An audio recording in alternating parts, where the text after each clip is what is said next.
Last month, 2 of our reporters went over to New York to open the Cinemagic Film Festival. We're gonna go speak to them now.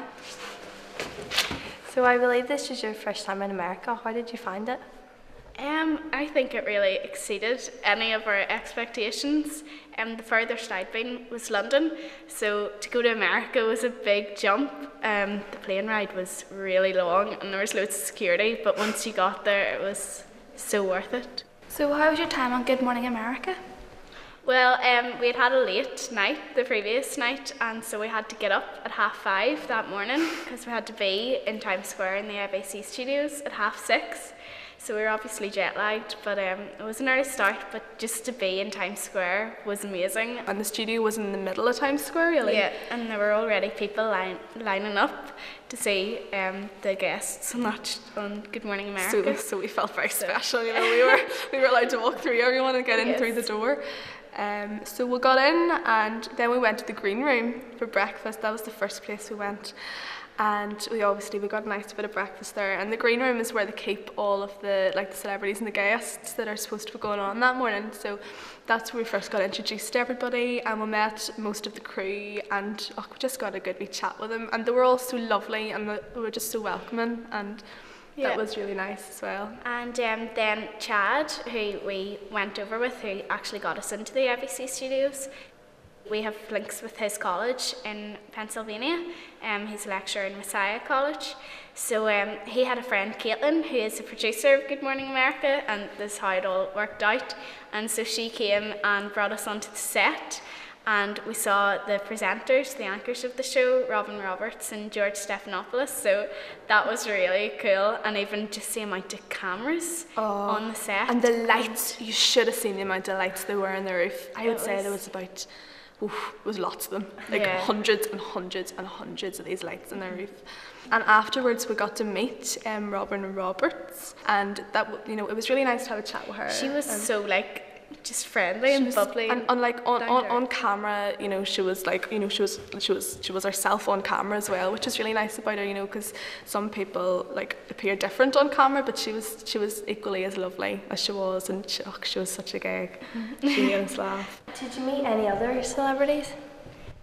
Well, Jennifer Aniston was actually on the show that morning, so we were in the same room as Jennifer Aniston, and we standing meters away from her, meters. So, and I love Friends and just all of that. I've got the whole box set at home, so to see her was amazing. We also met Terry George.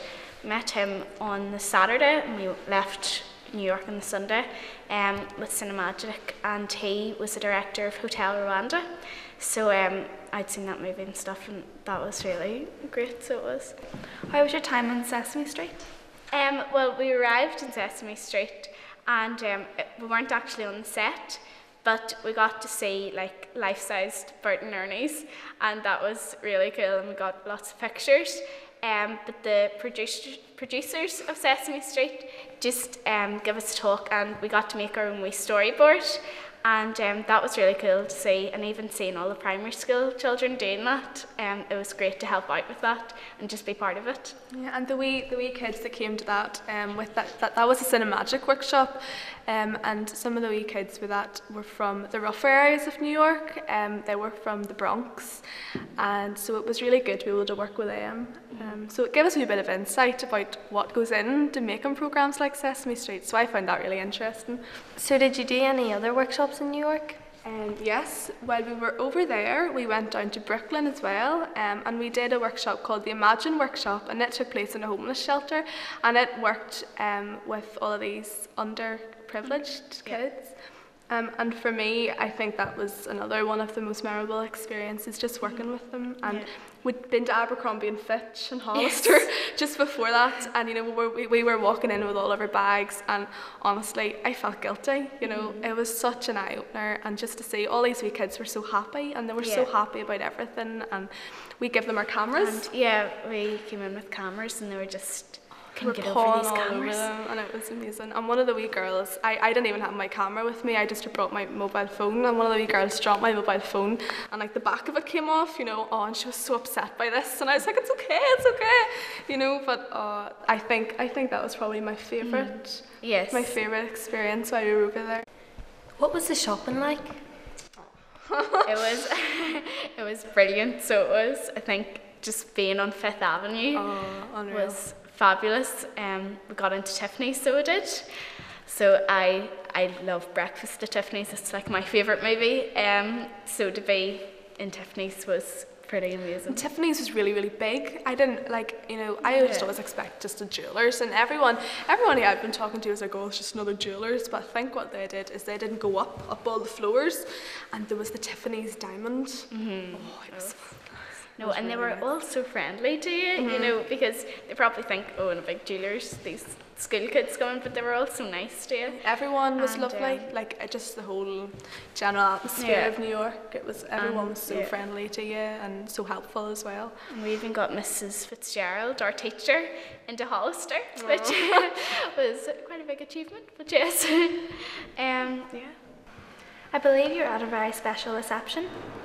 Yes, we had come in that afternoon and we just had to head out at 6 o'clock, and we were going to Cinemagic opening reception, which was like the opening reception for the New York leg of it, and we met some brilliant people and wonderful contacts to have. No, we got in that day and we had a really, really busy day on Thursday, and I think Thursday was the wow day. Yeah, Thursday we was did the so day much. because we had ABC and then We did a bit of sightseeing. Yeah. Again, we went to FAO Schwartz, which is another shop that yeah, I did mention. it's a big, big toy shop. So anyway, we came back and we got all dolled up and into our black dresses, and we went to the venue of this event. It was the Irish Consulate, Oh, it was amazing. and It was at the yeah, very, very it was top on the floor. 52nd floor. Of a Yeah. very, very posh block of And apartments. it's actually Noel Kilkenny. He lives there, and that is his house basically. And the backdrop of it, It was like a penthouse, and the balcony went round the whole top of the house. and you could see the Empire State Building, the Chrysler Building. You could see just all of New was York. amazing. Thank you, Kathryn and Charlotte, for speaking to us today. This is Deborah And Sarah. reporting for BBC School Report.